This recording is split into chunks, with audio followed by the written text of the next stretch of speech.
Ever since you can remember, you felt something in your chest telling you to move, to love, to speak, to try. Day after day, you pretend you don't hear it calling, or maybe you dismiss it as silliness or worse. But it's there, ready for you, and it will wait for you as long as you need. My name is Johnny G, and I invite you to join me on a journey of awakening as we dare to embrace our light. This is Refractive.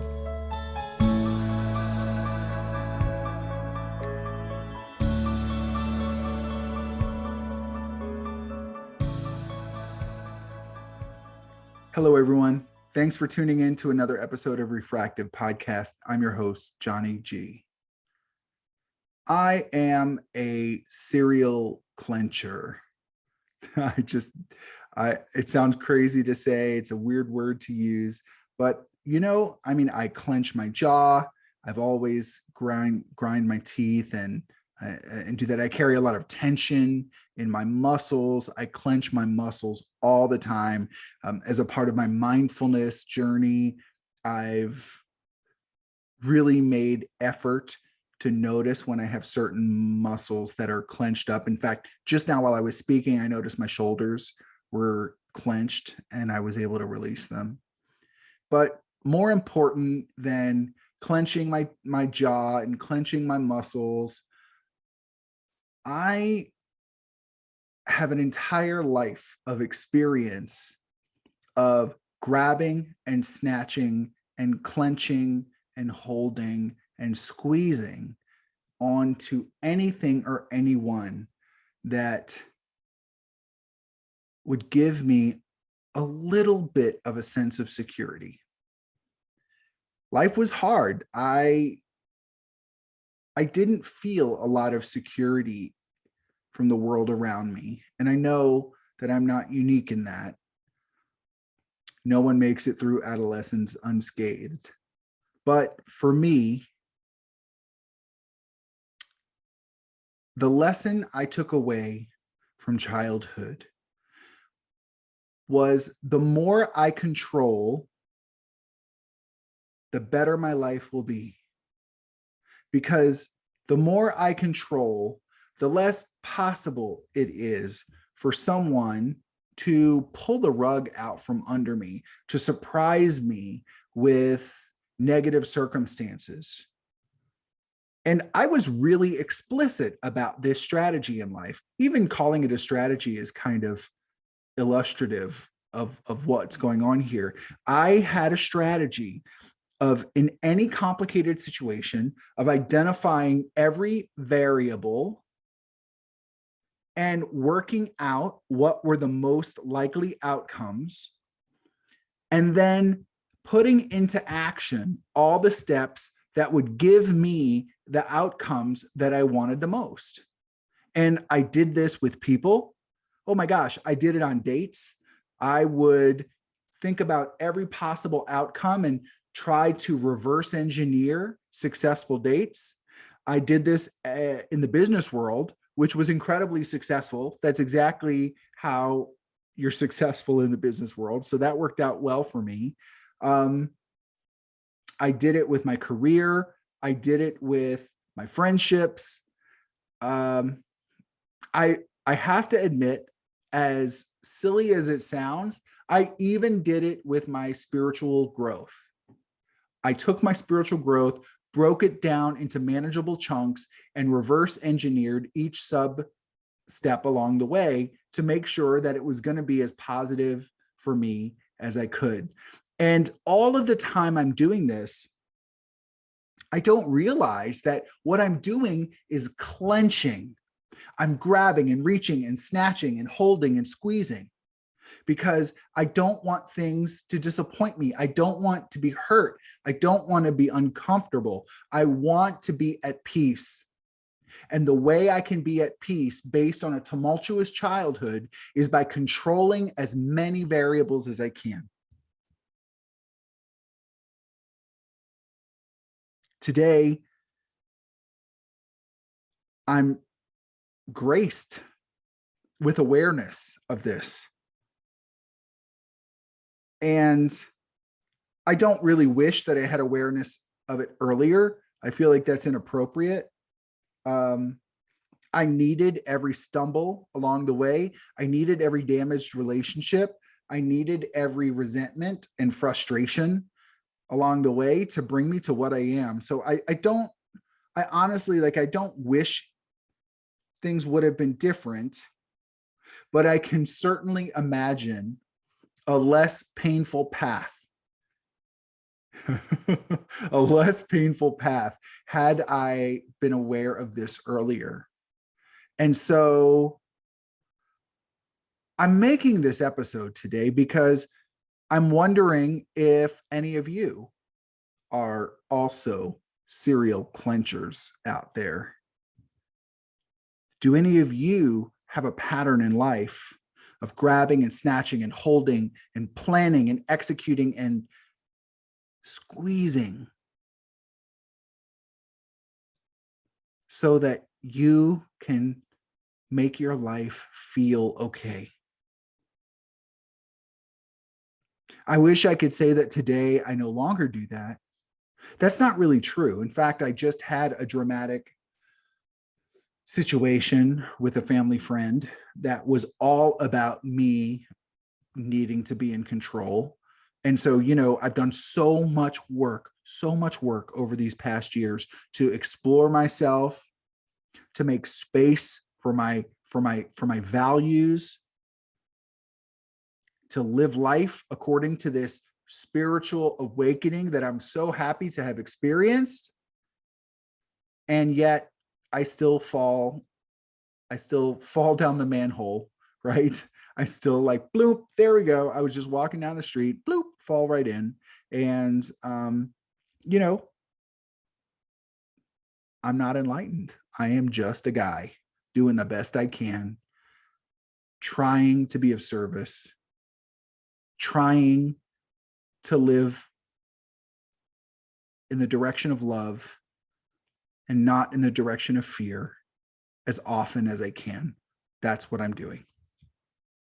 So just on the off chance that any of you have this experience of clenching on to anything that will make life feel a bit more comfortable or secure or put the odds more in your favor, I thought it would be helpful to walk through some of this stuff. And listen, I might rub some of you the wrong way today. I can't deny that I might oversimplify some situations here. But you're listening to a 40-minute podcast. You're not listening to a semester-long course. So I'll do the best I can. And I hope that you can be gracious and understanding and compassionate toward me if a point I make feels like a slap to you, because I'm going to try to shake as many listeners by the shoulders as I can. I want to give you food for thought, because this has completely altered the level of serenity in my life. I'm not perfect. Things still get under my skin. But I got to say, my life is so calm and peaceful today. And I want to continue down that path. And I hope that by sharing some of these observations of mine, they might inspire you to do your own thinking, not to take my word for it, but to do your own thinking, to do your own observations of life. Where are you scrounging for crumbs when there's an entire banquet waiting at the next table 10 feet away? Where are you on your hands and knees under an old used dining table looking for crumbs when there is an enormous buffet sitting right there waiting for you? It's just for you. And I say this because it was just for me. It was placed there by God, source, universe, whatever. It was placed there for me, and I couldn't see it because I was just scratching and scrounging for scraps. So how do I know if I'm clenching? How do I know if I'm clenching onto something in life to control what my life looks like? First of all, I have to acknowledge that I can't control my life. I can't control anything. I can't control that my heart is going to beat. I can't control that my lungs will take in air. I can't control my blood pressure. I can't control my hunger. I can't control when I have to go to the bathroom. I can't control when the next bus comes. I can't control if my boss is in a good mood today. I can't control whether I'm loved or hated by others. This is out of my control. And in the past, I didn't believe that. I truly believed that all of that was under my control. It just required mastery. It required effort and mastery. And that effort, that gritting of the teeth, and that working my fingers to the bone to try to master this, that is clenching. Today, it's so much easier to realize that I don't know if my heart will take another beat. I don't know if I'll be able to breathe in my next breath. I don't know if the next bus is coming, and I don't know if somebody likes me or not. I can't know that. All I can do is show up moment by moment, be as present as I can, and be willing to receive what the universe pours out on me without holding on to it. Let it flow through, let it flow in, let it flow out, give it to the next person. So how do I know if I'm clenching, right? How do you know if you're clenching? Well, here's how you know.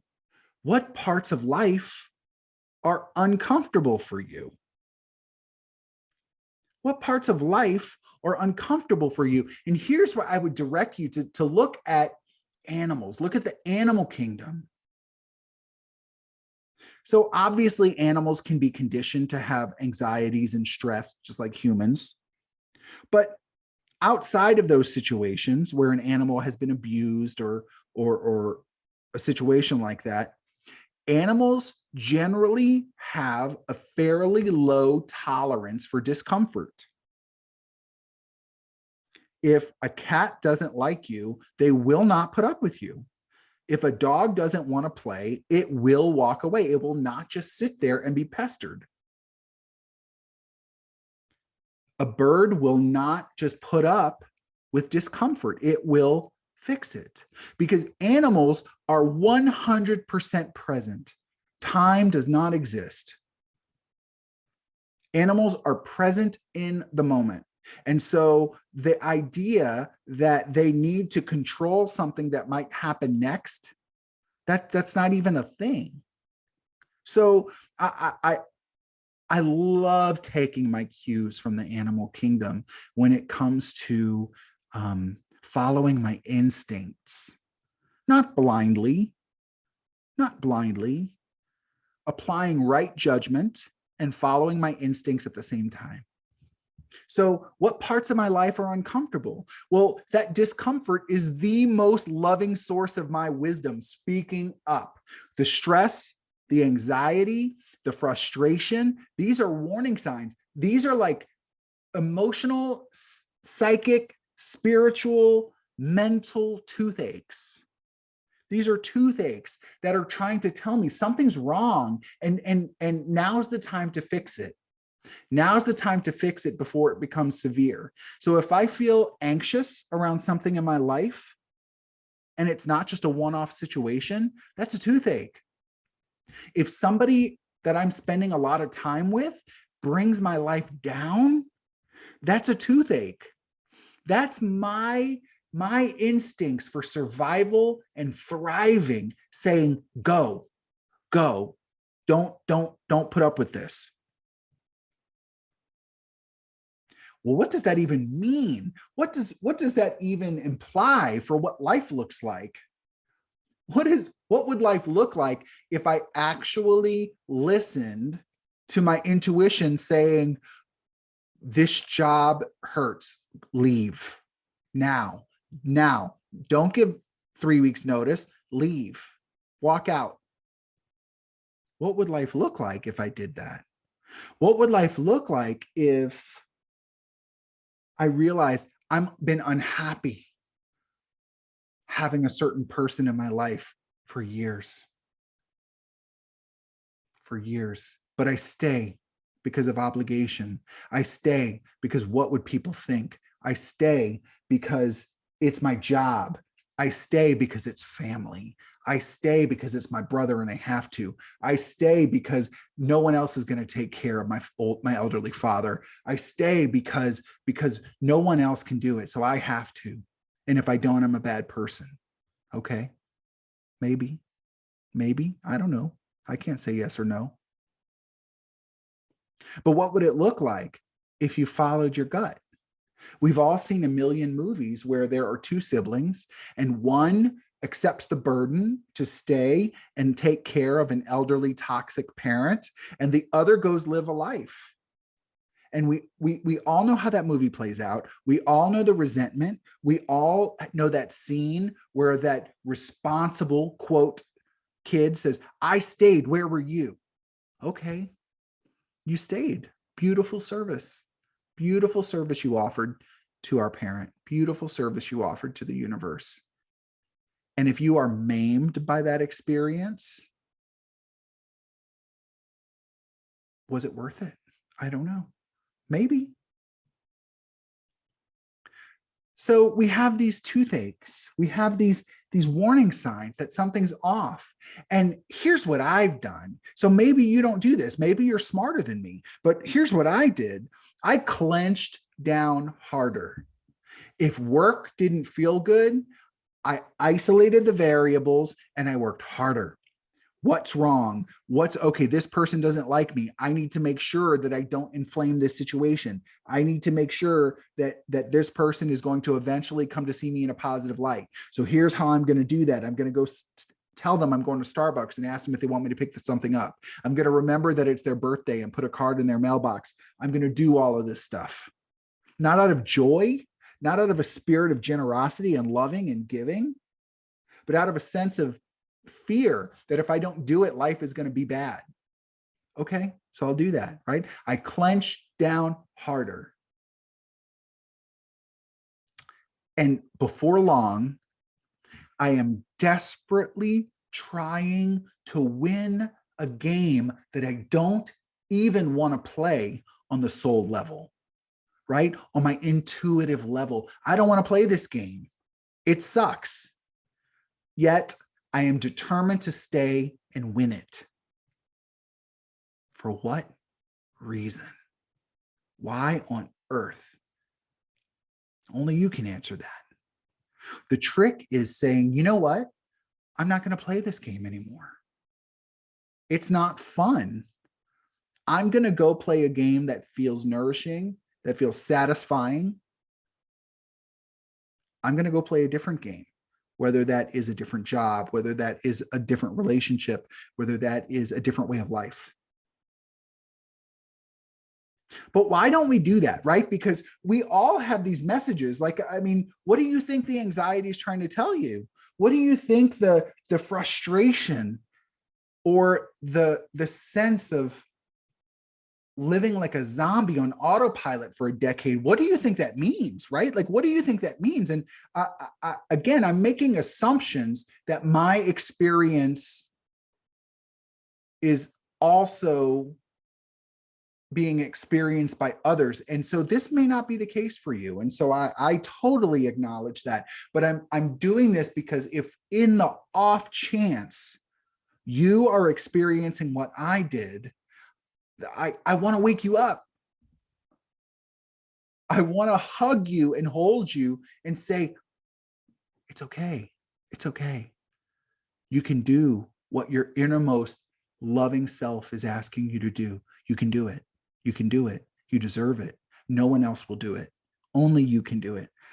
And if you don't do it, it's still okay. It's still okay. So why don't we do it?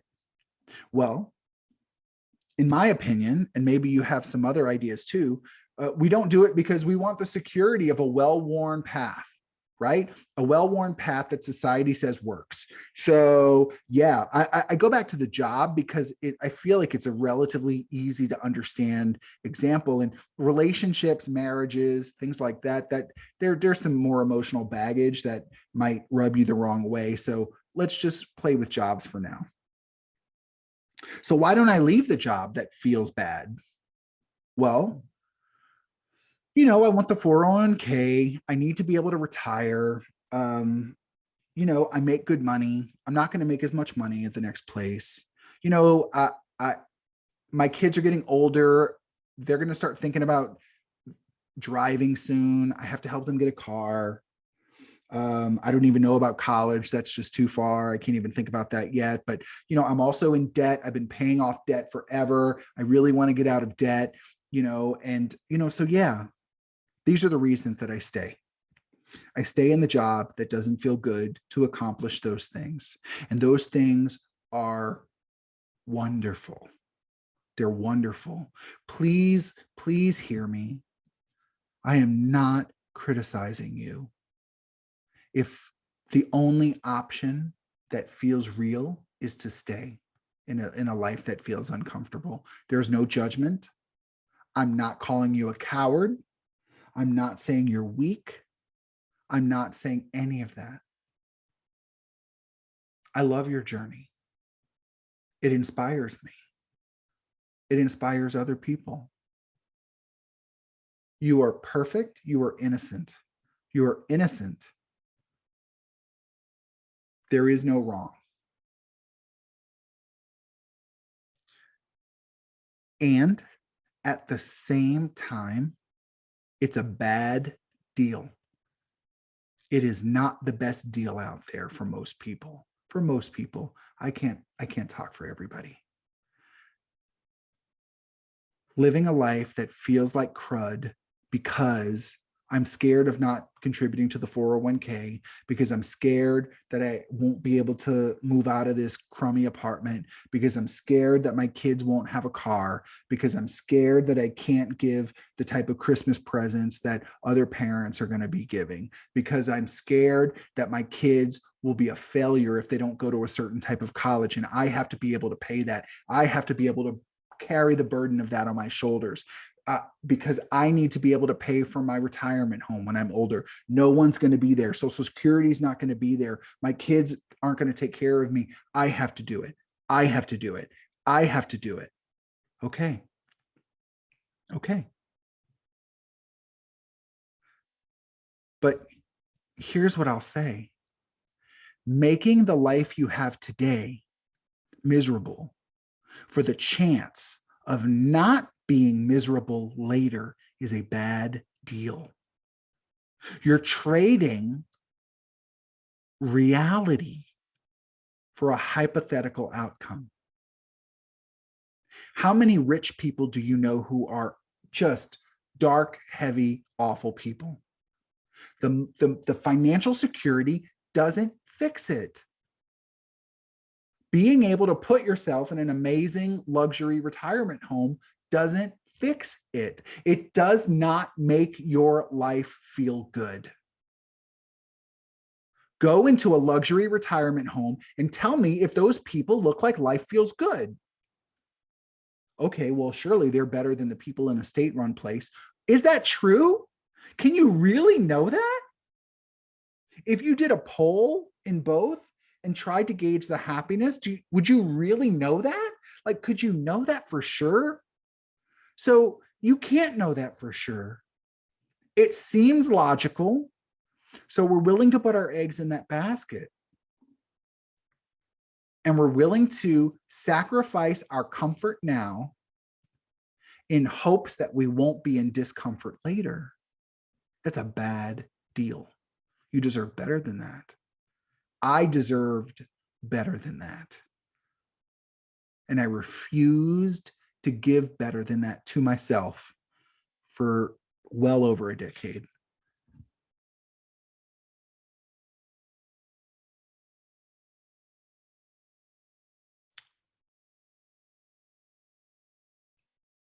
Listen,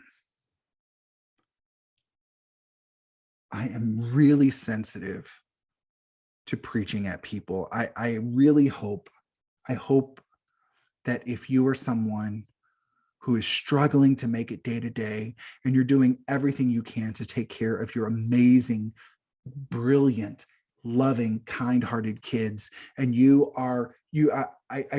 I hope I don't hurt your feelings, and I hope I don't make you feel diminished. You are totally, beautifully innocent, doing the best you can. And you sign up for this path.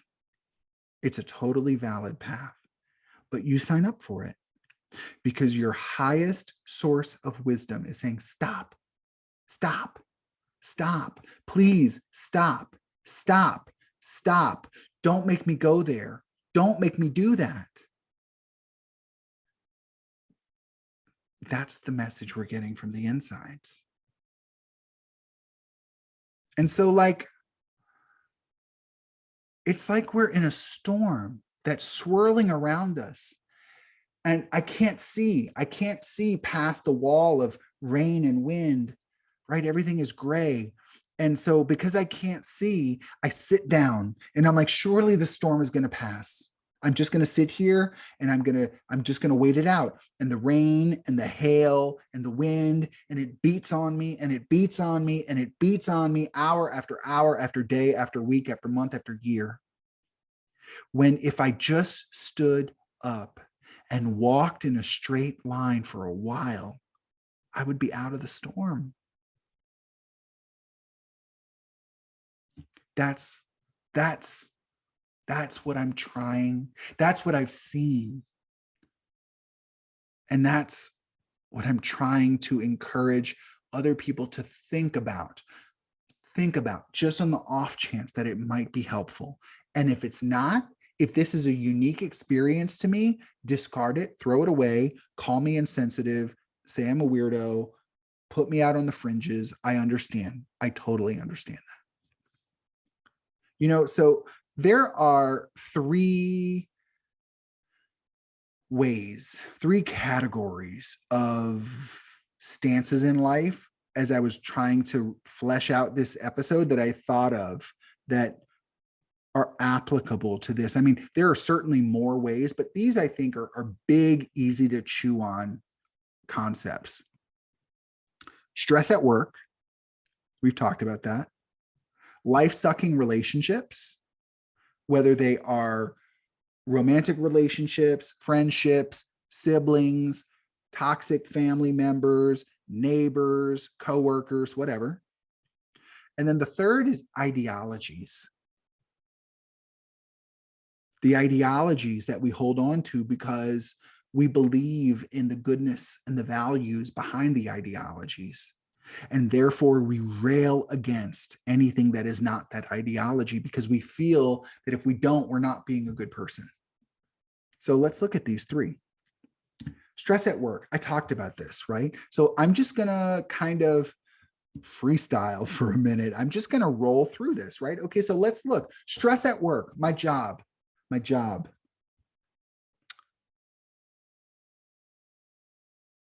makes my life miserable. I can't leave.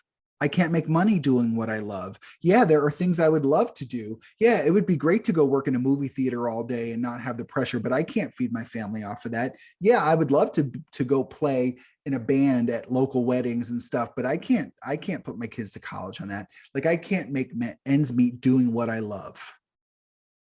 Is that true? Is that true? Maybe it is true. Maybe it is true.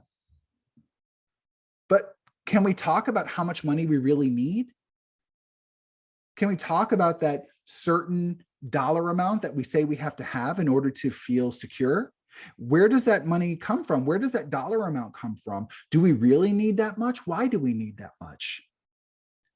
Is it that our happiness in life depends on that? Or is it that our ego needs it? Is it that if I don't provide a car for my kid, I'm a bad parent and I don't want my kid to hate me?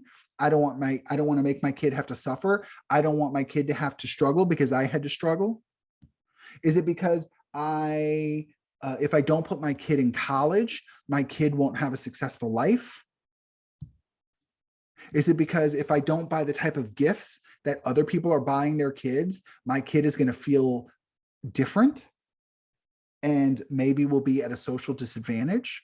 But can I know these things are true? Like, can I really, really know they're true? I recognize that these things seem sound. They seem logical. I hear it. I know. I'm not crazy. But what I'm saying is, just because we believe that it seems logical, is it true?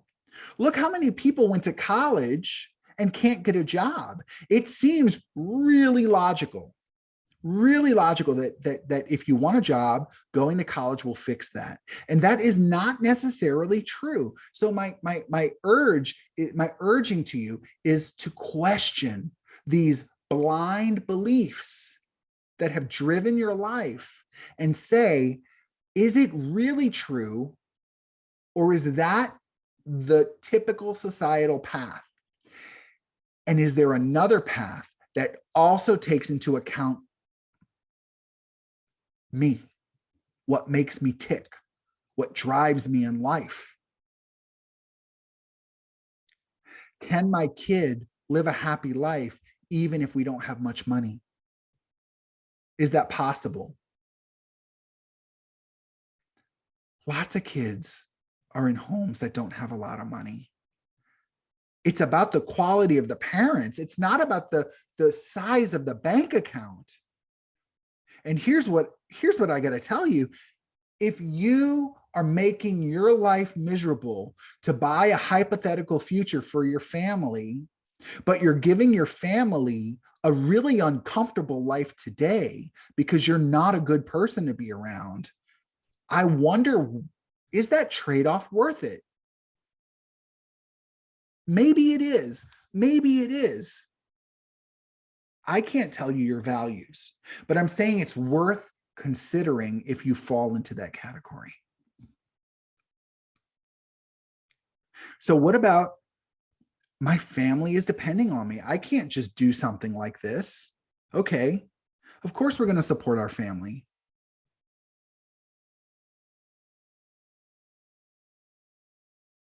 Just ask yourself what's really true. Ask yourself, ask your kids, ask trusted friends, then do whatever is best for you. So then there's these relationships. We've been together for years. I can't just walk away. We've both poured years and years into this. I can't just quit. What so many people in our culture see as love is really a fear-based attachment. So let's freestyle again. This person makes me feel sexy, so I need to feel sexy. I don't like it when I don't feel sexy, so I need this person to be around me. This person makes me feel worthwhile, makes me feel funny, makes me feel valuable. This person makes me feel secure. I need to feel funny. I need to feel valuable. I need to feel desired. I need to feel worthwhile. So I need this person around me. This is a primary need. This person is filling a primary need. This person makes me feel stable. I feel like I'm part of a family unit. I feel like I fit into society because I am in this type of household. If I'm not in this type of household, I'm on the fringes of society. That indicates I'm not successful. That indicates I'm not lovable. That indicates I've failed. I need to feel like I'm successful. I need to feel like I fit into society. I need to feel like I'm not a failure at love, the most basic human experience. So yeah, I can't leave. I got to stay here. I got to stay here. I can't walk away. My kids need us to stay together. I can't divorce. If we divorce, what's going to happen to my kids? My kids aren't going to be okay. It's going to stunt their emotional growth. It's going to damage them. I can't leave this marriage. you know what? It's only 8 years until the kids are out of the house. It's going to be okay if we wait to them. I can wait to then. I can tolerate this. It's okay. It's not that bad. We're not hitting each other. It's just, it's just empty, but it's not that bad. It's not that bad. I can wait it out. The kids need us to wait it out. I can't leave this person. I'm old. I'm fat now. I gained weight. I am not the hot ticket I used to be. Nobody wants to be with me anymore. I can't just go to a bar and pick up someone. How am I going to replace this person when I leave? This person provides for me. This person tells me I'm good. This person, I don't love this person anymore, but this person fills so many other important needs for me. Who's going to wipe my behind when I'm an old person? Who's going to take care of me when the kids move to Europe? Who's going to be there for me? No one's going to be there for me. I'm too old. I'm going to be alone. I can tolerate this. It's not that bad. It's not that bad. It's really okay. At this point, we just need to be friends. We just need to be able to take care of each other.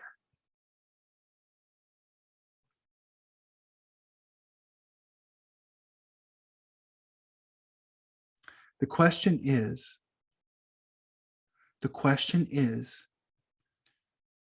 were you born for a life that's not that bad?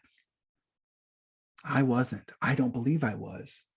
I believe that I was born for a life of magnificence. And in the past 2 or 3 years, since I have embarked on this journey of listening to my intuition, I have had the most extraordinary, luxurious, exhilarating life.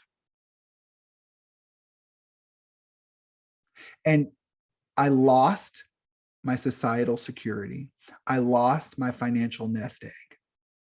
I lost my pretty home. That's what I lost.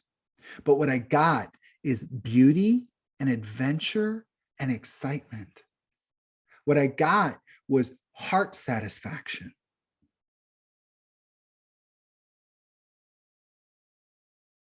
That's what I got. The question is, why is it so horrible to imagine myself growing old alone? Why is that so bad? Lots of people are alone in their old age and they're fine with it. Priests and nuns and all types of people grow old alone and they're fine with it.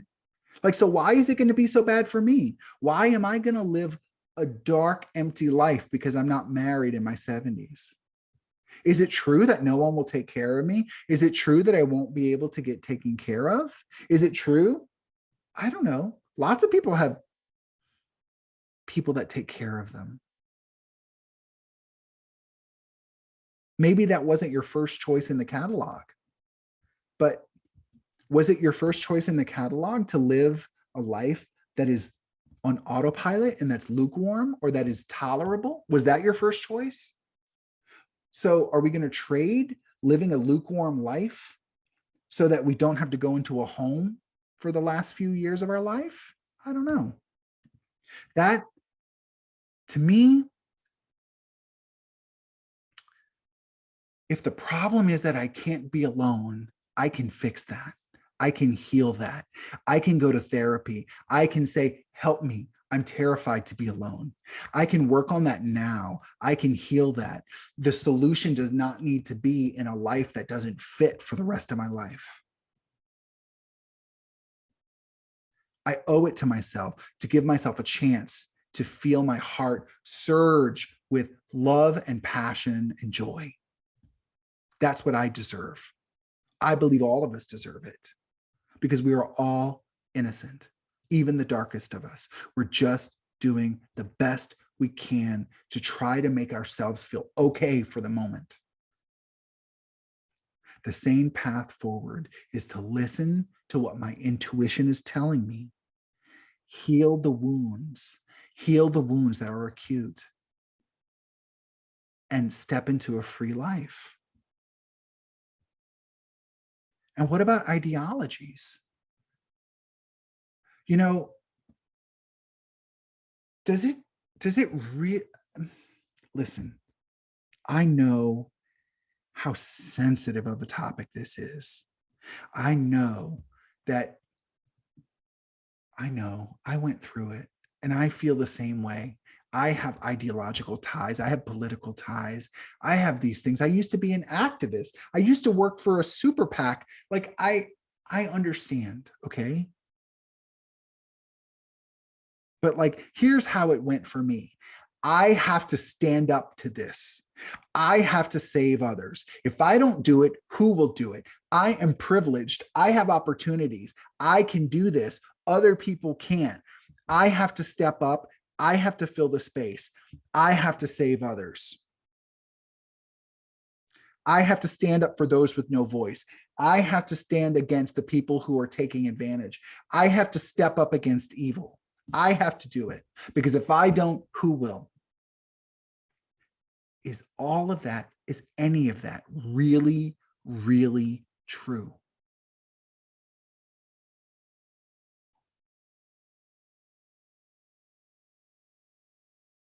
Here's another way to look at it.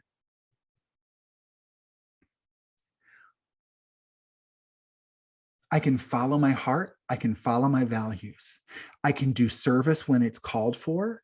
I can vote when I feel called to vote. I can support initiatives that I feel are worthy of support. I can show up and volunteer. I can do all of these things from a place of love, from a place of service. But the minute my identity becomes attached, the minute I feel like the people who don't think like me on this are bad, that's when it's my ego. That's when it's my ego, right? This is the clue. This is the toothache. This is the toothache.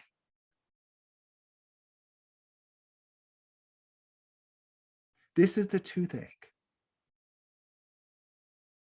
This is the sign that your ego is pulling strings here. Your identity is wrapped up in it. I'm sorry if I'm sorry if I'm upsetting people. I understand.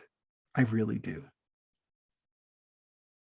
But the way that I can save others today is not by carrying a sign. That's not whose life can be saved by carrying a sign out in front of the White House. Is that the most effective thing I can do with my life?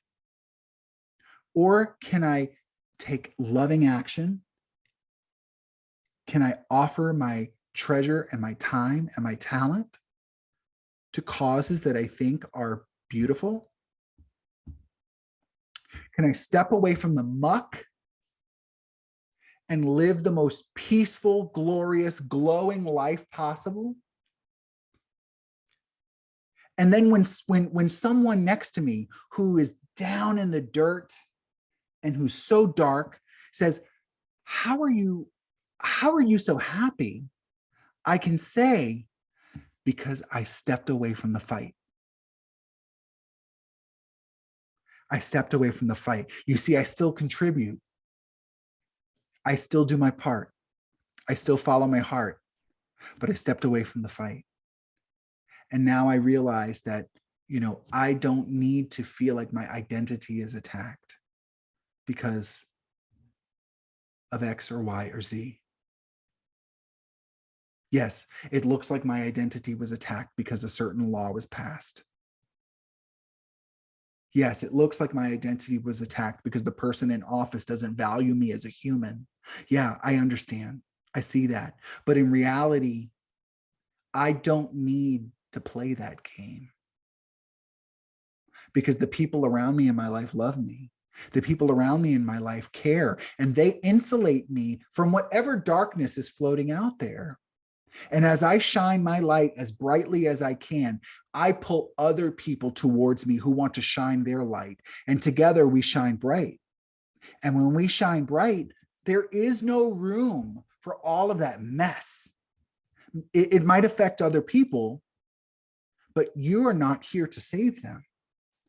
To save themselves, all they need to do is go inside, listen to their intuition, step away from the fight, and go live a beautiful life.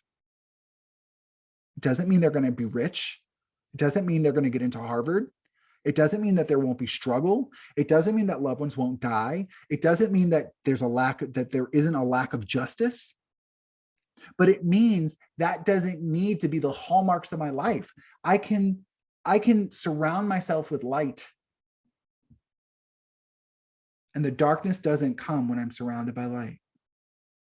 I know that that sounds Pollyanna.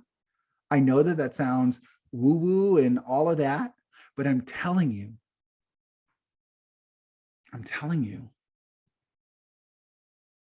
this is how a loving God of compassion works. You can fly over that storm. You don't need to bump through it. And so the point of this episode is to realize that I am a serial clincher, and I wonder if you feel that way too. We clench on anything that we think will make life a little bit better. And again, we are beautifully, perfectly innocent because all we're doing is seeking love. All we're doing is seeking peace. All we're doing is seeking to get through a day and not feel like everything's on fire.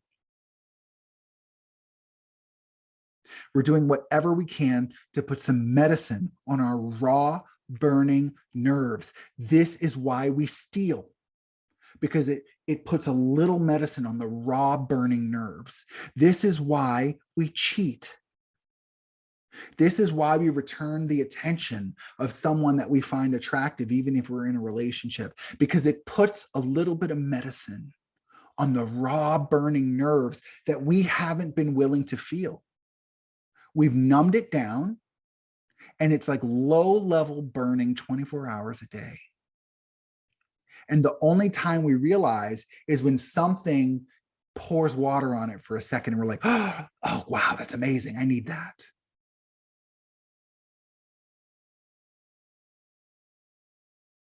This is why we maim our bodies with diets and with binging and with plastic surgery.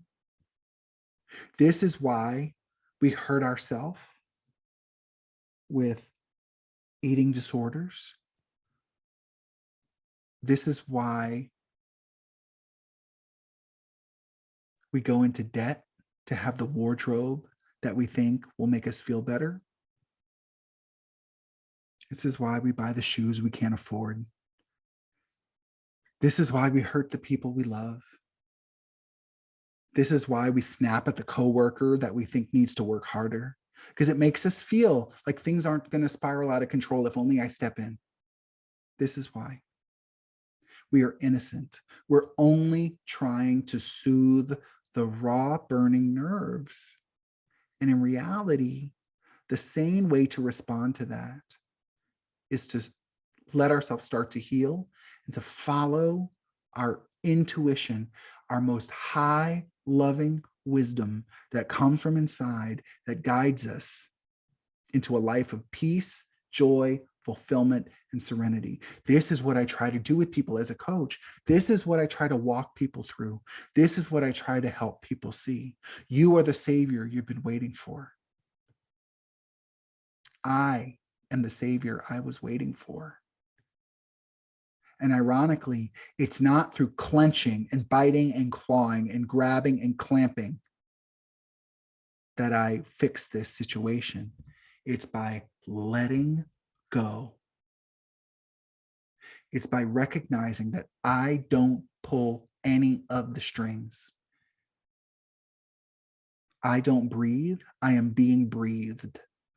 I don't beat my heart. My heart is beating. I don't control these things. And we do it because we are hurting humans who are just too nervous to find our way out of the storm. And the way out is in. This is what every religious teacher has been trying to tell you. This is what every sacred writing has told you for ages. Go inside, Find out the truth. The truth will set you free. Find out what's true. What is true? Do I really need to do that? Does everything really depend on me providing X, Y, Z? Do I really need to make my life look this way to feel okay? Do I really need to walk through this pain every day for the rest of my life because otherwise I'm a failure? Is that really true? Go inside, find what's true. And when you find what's true, heal enough through love, through other people, through therapy, however it needs to happen, to stop seeking to comfort yourself through external power, external security, financial security, prestige. This is external power. Your power comes from within. Comfort yourself through your internal security of knowing what's real, knowing what's not real, and no longer playing the game that you don't even enjoy playing. That's where your power is. Seeing what is mythology, recognizing the mythology that has driven our lives, recognizing the mythology that has driven our decisions into a place of constant pain for countless people. It's not too late to see. It's not too late to see. And I know because I've been through it. It's not too late to give yourself the luxury of self-love. And it is not too late to give yourself the luxury of freedom and serenity. And it is not too late to stop clenching. Aim your light. Thanks for listening. You've been listening to Refractive Podcast, and this is Johnny G. If you found today's content uplifting, if you think it might make somebody's day better, give it a share on social media, click like, subscribe. All those things help to expand this podcast's availability to new audiences. I'm a speaker, a coach, and a facilitator based out of Washington, D.C., but I travel a lot. If you think I can be of service to you or to your organization, help people get unstuck or move into their authentic power, shoot me an email. My email address is refractivepodcast@gmail.com. Take care. Thanks for listening, and aim your light.